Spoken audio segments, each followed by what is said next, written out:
warahmatullahi wabarakatuh. Bapak Ibu sekalian yang saya hormati, di sebelah saya ada banyak tokoh-tokoh yang pasti akan lebih kompeten untuk berbicara tentang program reformasi birokrasi dan apa hubungannya dengan konteks yang kita bicarakan hari ini, yaitu audit untuk rakyat. Saya tadi berharap betul supaya Ibu Tara yang lebih dulu menyampaikan materi, karena dari paparan Ibu Tara itu akan sangat relevan dengan apa yang akan Ombudsman sampaikan. Karena di konteksnya UKP 4 itu ada bicara tentang sistem lapor, di mana masyarakat dengan sangat mudah mengirimkan laporan kepada UKP 4 terkait pelayanan atau terkait dengan bagaimana persepsi masyarakat terhadap pelayanan publik yang diterima oleh mereka. Dan itu kurang lebih sama dengan yang dilakukan oleh Ombudsman. Jadi kami itu menerima laporan pengaduan masyarakat dalam bentuk yang lebih kompleks.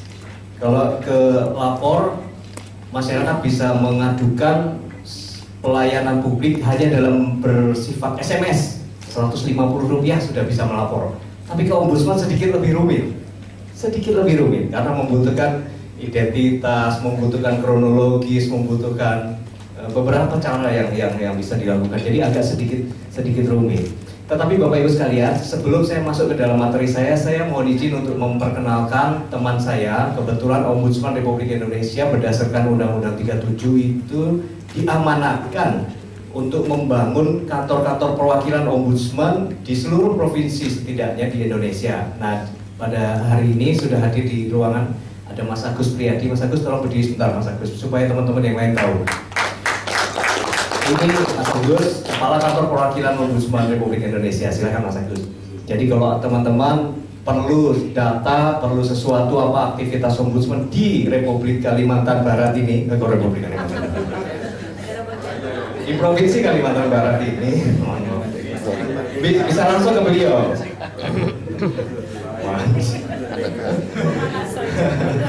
Bukan maksudnya, ya. Jadi nanti teman-teman akan mendapatkan di sesi berikutnya, teman-teman akan mendapatkan apa aktivitas yang sudah dilakukan oleh teman-teman kami di Kalimantan Barat. Nah, Bapak Ibu sekalian, karena waktu saya 15 menit dan hanya disampaikan untuk memberitahukan apa sih aktivitas Ombudsman, maka sebenarnya saya sudah sajikan dalam bentuk slide ini.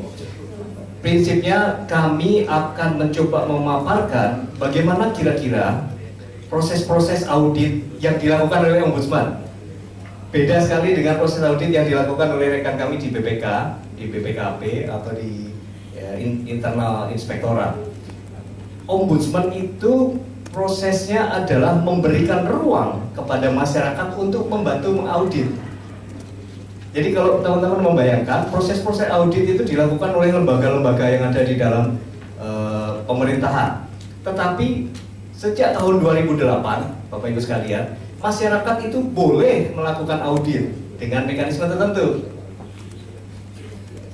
Itu artinya audit itu bukan juga soal mengaudit, menginventarisasi begitu banyak sampai proses-proses pembukuan, tetapi ada mekanismenya. Maka dilahirkanlah Undang-Undang 14 tahun 2008, kebalik saya. Di sana masyarakat memiliki kesempatan untuk ikut campur dalam proses apa sih yang pemerintah sedang akan lakukan ini. Dan di Undang-Undang 25 tentang pelayanan publik, masyarakat juga mendapatkan ruang untuk di mana mereka bisa berpartisipasi. Inilah proses audit. Jadi partisipasi yang ada di situ. Bapak, tolong slide itu jam saja, langsung saya nggak bisa lihat ya. Saya mohon izin untuk memanfaatkan 10 menit yang berharga ini untuk sambil saya melihat slide ya. Nah, ini kurang lebih sebentar. Bapak Ibu sekalian, kalau kita bicara tentang reformasi birokrasi, selalu ada 3 komponen penting, ya kan? Satu adalah akuntabilitas, di mana targetnya adalah meningkatkan kapasitas dan akuntabilitas kinerja birokrasi. Ini yang dilakukan oleh teman-teman di pemerintahan, teman-teman di JPIP, segala macam, ya kan? Membantu peningkatannya, capacity buildingnya, membantu pengawasannya, membantu proses auditnya. Tapi yang kedua adalah terwujudnya pemerintahan yang bersih dan bebas KKN. Ini yang dilakukan oleh lembaga-lembaga pengawas. Ada inspektorat, ada BPK, ada BPKP, dan seterusnya. Ada kepolisian, ada kejaksaan melakukan misi pengawasan. Yang ketiga yang tidak kalah penting lagi adalah 2 proses reformasi birokrasi itu harus menghasilkan pelayanan publik yang berkualitas. Targetnya adalah meningkatkan kualitas pelayanan publik. Nah, di mana posisi kita sekarang? Dengan adanya 3 proses reform yang sedang berjalan. Posisi kita sekarang adalah, next slide Bu. Lagi, terus saja supaya bisa cepat. Nah, Bapak Ibu perhatikan. Jadi wajar untuk sebuah negara seperti Indonesia yang katanya sekarang sudah tidak lagi negara berkembang, tapi negara yang sudah hampir maju dengan pertumbuhan ekonomi yang luar biasa. Saya nggak boleh ikut bicara tentang itu ya Bu. Yang katanya tahun ini bisa mencapai 6,3%. Artinya kita tidak lagi negara berkembang, kita negara yang sudah hampir maju. Kita bicara tentang dua hal penting di dalam penyelenggaraan. Ada pengawas internal dan ada pengawas eksternal. Jadi rekan-rekan jangan ragu bahwa proses-proses audit untuk rakyat itu, teman-teman masyarakat biasa itu memiliki 2 hal yang bisa dijadikan sebagai pintu masuk. Satu melalui pengawas internal, datang ke inspektorat, kalau dulu Bawasda. Yang kedua adalah melalui pengawasan eksternal, penegak hukum dan masyarakat itu sendiri. Maka rekan-rekan NGO sebenarnya punya peluang untuk itu, karena dua-dua ini diatur oleh 2 undang-undang. Undang-undang 14, Undang-undang 25. Dan sekarang ada Undang-Undang 11 tahun 2012 tentang penyusunan peraturan perundang-undangan. Setiap produk kebijakan yang menyangkut hajat hidup orang banyak, yang menyangkut pelayanan publik, wajib mengikut sertakan masyarakat. Bagaimana apabila proses penyusunan itu tidak mengikut sertakan masyarakat? Peraturan kebijakan itu bisa dibatalkan oleh hukum karena prosedurnya tidak mengikuti peraturan ketentuan. Hati-hati ya, perhatikan lagi Undang-Undang 12 tahun 2011. Bapak Ibu sekalian, slide berikutnya. Dari semua proses reformasi birokrasi, ujung yang ingin diraih adalah pelayanan publik yang bermutu dan responsif. Apa bermutu dan responsif? Bermutu itu artinya memiliki kualitas yang memenuhi harapan publik. Bapak Ibu sekalian, jangan membayangkan di Undang-Undang 25 tahun 2009 tentang pelayanan publik, pemerintah daerah atau instansi pemerintah atau kementerian wajib menyelenggarakan pelayanan publik yang bermutu sesuai harapan masyarakat yang ada di situ. Jadi selalu berbeda antara kualitas pelayanan publik yang ada di Singkawang dan Pontianak dan Jakarta dan Papua, selalu berbeda Bapak Ibu sekalian. Karena harapan masyarakat di komunitas itu juga berbeda. Busway di Jakarta barangkali tidak cocok diterapkan di Singkawang misalnya, atau di Pontianak, ya kan? Jadi yang bermutu itu adalah yang sesuai dengan harapan. Nah, bagaimana caranya supaya harapan ini bisa diakomodir oleh penyelenggara pelayanan publik? Maka harus ada proses-proses partisipasi publik di situ. Masyarakat memiliki ruang untuk mendapatkan atau memberikan saran.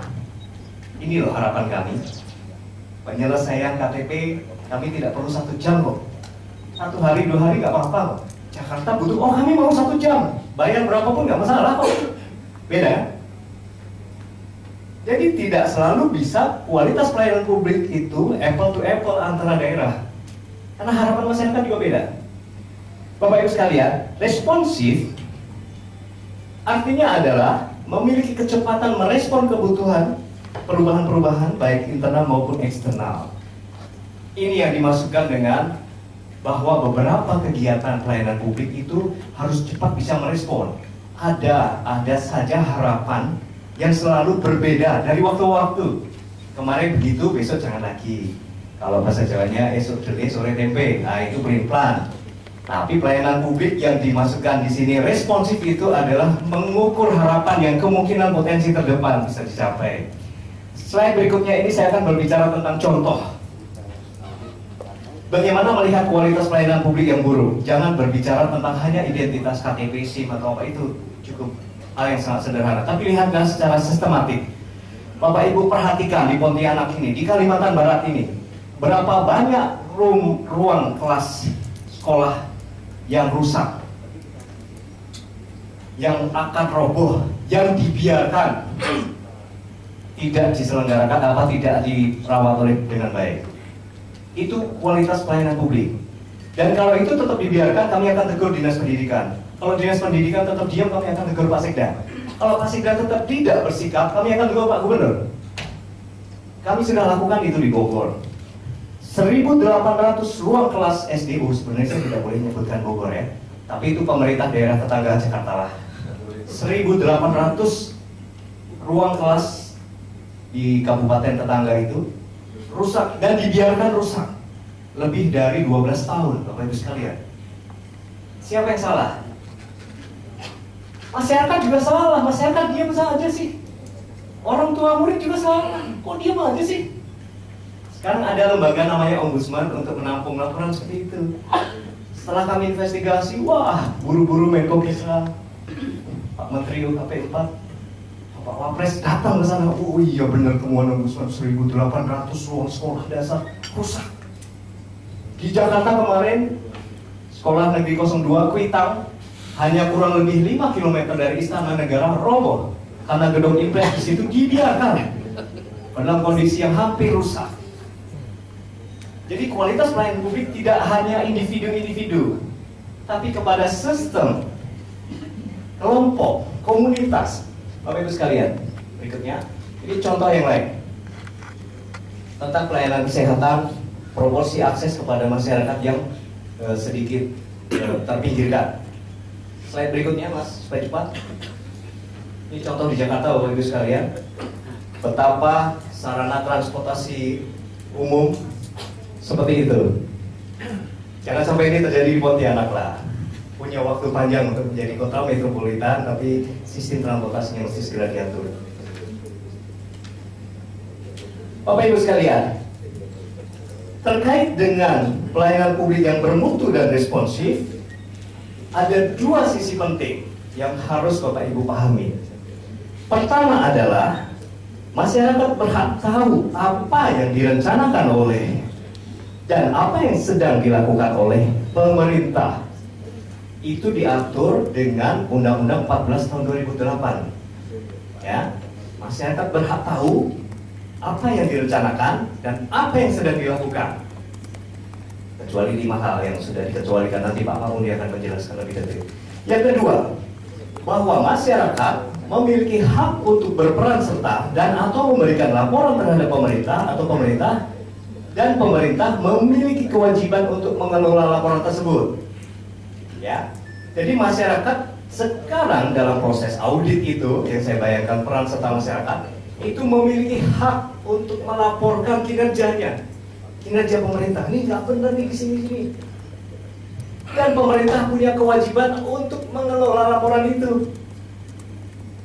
Dulu sebelum tahun 2007 dan sebelum-sebelumnya itu muncullah banyak kotak pos 5.000, ngadukan sini kotak pos kan, tapi ya masuknya cuma di kotak itu aja.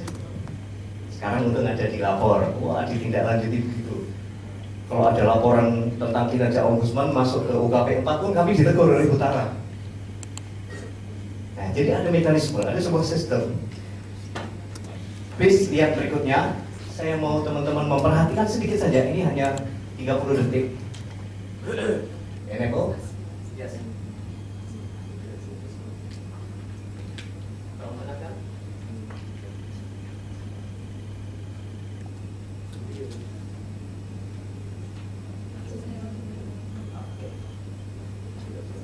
Saya mau teman-teman melihat bagaimana proses-proses ini berjalan. Ini hanya beberapa detik saja. Oke, yes. Oke. Padahal saya ingin banget menunjukkan bagaimana program komunikasi publik ini diberikan. Kebetulan di sana ada Pak Owen dari tim bantuan tata kelola pemerintahan yang membantu kita membuat program-program komunikasi film-film iklan seperti ini untuk menunjukkan pada teman-teman bagaimana sih bentuknya, bentuk-bentuk laporan yang bisa disajikan, apa yang bisa dikeluhkan. Tapi kalau itu tidak bisa ditayangkan, nanti saja. Bapak Ibu sekalian, memahami bagaimana masyarakat perlu tahu tentang lagi Mbak, oh ini bisa, oke? Oke, sebentar contoh saja.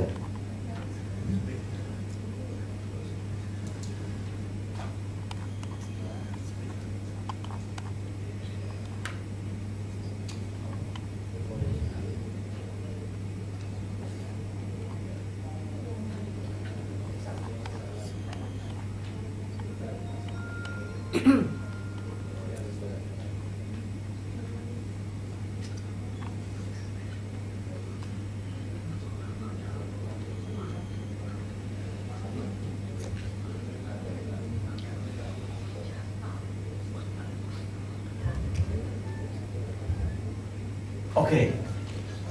Ini oke, skip aja. Yang satunya lagi Mas, tolong lihatkan satunya lagi. Ini film 30 detik tiba tentang iklan yang dibantu oleh Kementerian PAN bersama dengan TPTKP.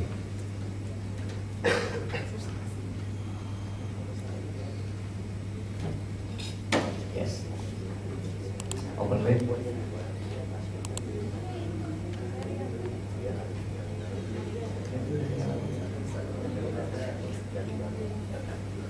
Oke, sambil ya, rekan-rekan, ada beberapa hal penting yang harus dilakukan oleh teman-teman.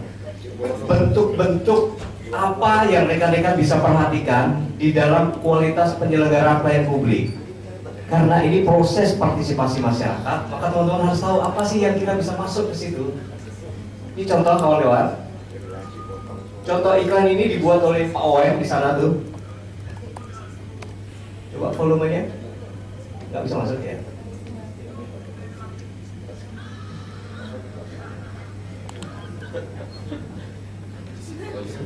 Dari sana. Mencari speakernya susah. Coba perhatikan. Mau ngurus sertifikat, naik bis atau naik pesawat?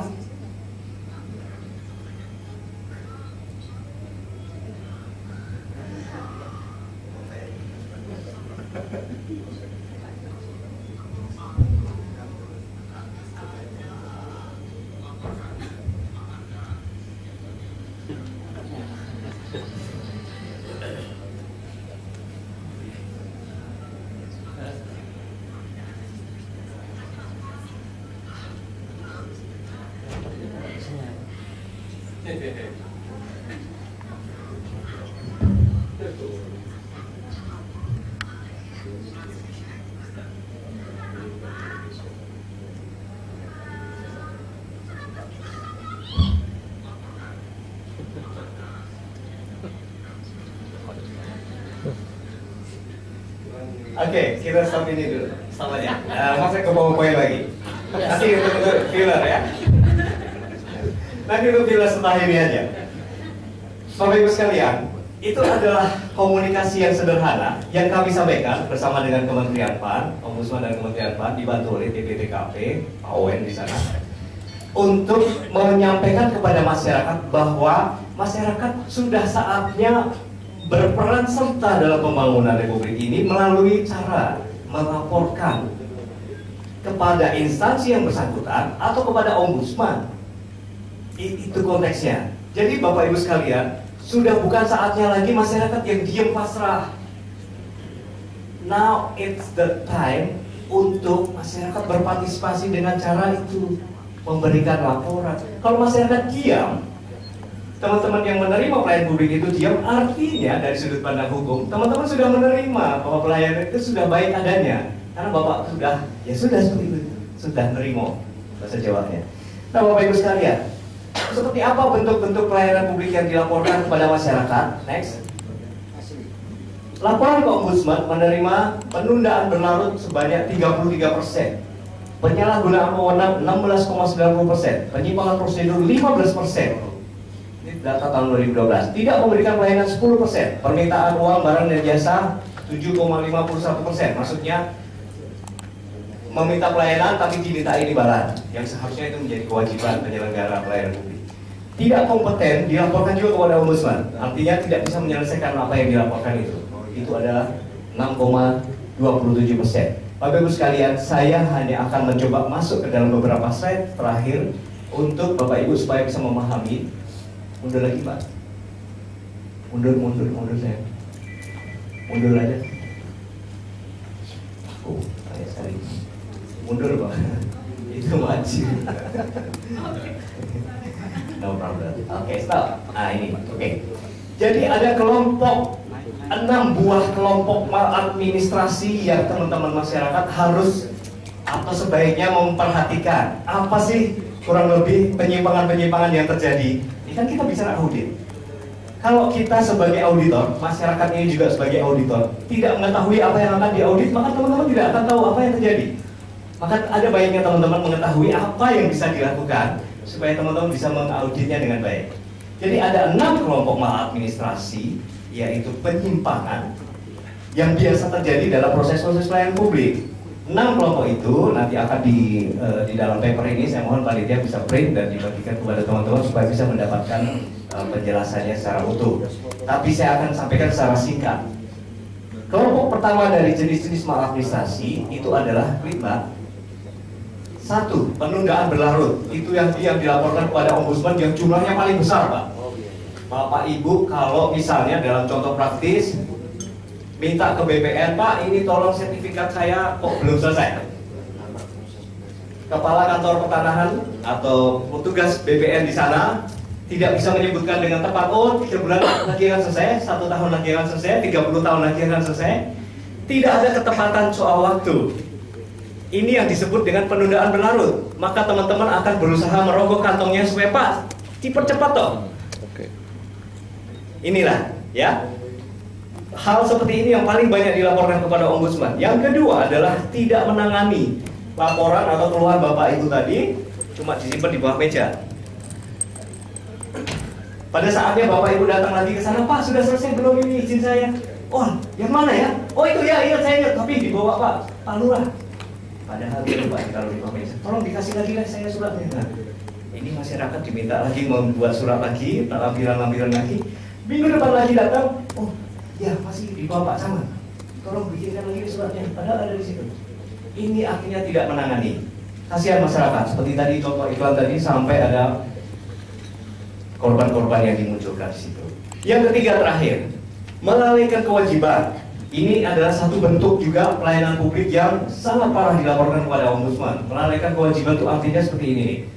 Kalau pejabat publik bertindak kurang hati-hati dan tidak mengindahkan apa yang semestinya menjadi tanggung jawabnya, paham ya? Mendapatkan permintaan pelaporan layanan, tetapi dipindahkan ke tempat lain yang tambah tidak jelas lagi, paham ya? Nanti saya akan berikan contoh-contoh lebih banyak lagi. Kelompok maladministrasi yang kedua adalah bersifat bentuk-bentuk maladministrasi yang mencerminkan keberpihakan sehingga menimbulkan rasa ketidakadilan dan diskriminasi. Itu adalah persekongkolan, kolusi dan nepotisme, bertindak tidak adil, dan nyata-nyata berpihak. Ada banyak sekali contoh yang ini bisa kita paparkan dari daerah manapun, bahkan di Kalimantan Barat. Nanti rekan kami dari Kepala Kantor Perwakilan di sesi berikutnya bisa menyampaikan bentuk-bentuknya seperti apa. Pak, dengan 3 menit. Saya punya 3 menit. Kelompok ketiga adalah pemalsuan, pelanggaran undang-undang, perbuatan melawan hukum. Paham ya? Nanti saya akan jelaskan secara detail kalau ada pertanyaan. Kelompok keempat, bertindak tidak kompeten, di luar kompetensi, mengintervensi, dan penyimpangan prosedur. Kelompok kelima, bertindak sewenang-wenang, menyalahgunakan wewenang, bertindak tidak layak. Bapak Ibu sekalian, ini semua bisa masuk ke dalam ranah etik ataupun dalam ranah hukum. Yang keenam adalah permintaan imbalan uang. Jadi masyarakat sudah saatnya membantu, tolaklah yang gitu-gitu itu. Tapi kalau Bapak Ibu menerima dan mengiyakan, ya Bapak Ibu bermain di dalam kesulitan itu. Program reformasi birokrasi tidak akan bisa tercapai apabila 3 pihak di situ, pengawas, pelaksana, dan masyarakat itu sendiri bermain. Jadi marilah salah satu komponen ini bersih dulu lah. Jadi masyarakat juga jangan ikut, bahkan ikut nawarin ya jangan. Bapak Ibu sekalian, slide-slide berikutnya itu berbicara tentang apa kewenangan Ombudsman sesuai dengan Undang-Undang 37, Undang-Undang 25 tahun 2009. Saya tidak akan punya waktu banyak untuk menjelaskan itu, tetapi prinsipnya nanti saya mohon pada rekan-rekan panitia untuk mengkopinya dalam bentuk yang lebih sederhana dari printout seperti ini, mungkin tidak enak dibaca, supaya nanti teman-teman bisa mendapatkan intisari dari apa yang bisa dilakukan oleh masyarakat terkait untuk mengawasi juga penyelenggaraan pemerintah, tidak hanya pemerintah daerah Pak, tapi juga pemerintah pusat. termasuk juga mengawasi penyelenggaraan yang dilakukan oleh Ombudsman. Saya kira demikian paparan saya, semoga tidak membosankan. Terima kasih Pak Wazir. Ya, aplaus untuk